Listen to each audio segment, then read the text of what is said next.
আল্লাহর কথার কোনো গোয়া মাথা আমি কিছুই পাই না। আল্লাহ যে কইল প্রথম সৃষ্টি আমার এশক, প্রথম সৃষ্টি আবার কয় আমার আশ, প্রথম সৃষ্টি আবার কয় নূর, প্রথম সৃষ্টি আবার কয় রূপ। আল্লাহ এক মুখে যে এত কথা কয়, আল্লাহর মুখ কয়টা? এক মুখে যে দুই কথা কয়, হ্যাঁ মুখ কয় না হুক কয়?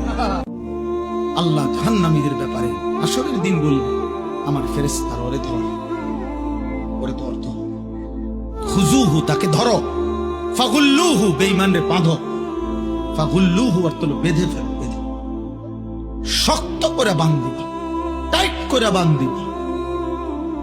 আচ্ছা কেমনে বাঁধিবে জানেন? বলি ভাই, ভাই শুনবা?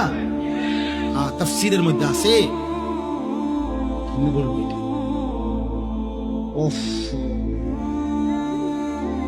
কোন মানুষকে যে সেলাই করে, অ্যাক্সিডেন্ট হইলে যে মানুষকে সেলাই করে না, সেলাই মানে কি?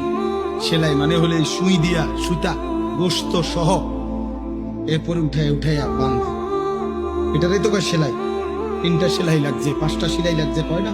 খোদার কসম তাফসীরে লিখছে, নাফরমানকে ফেরেশতা এইভাবে, যেভাবে চামড়া সেলাই করে অ্যাক্সিডেন্টের রোগীর, সুই দিয়া, সুতা দিয়া, এইভাবে সেলাই করে করে বাঁধি।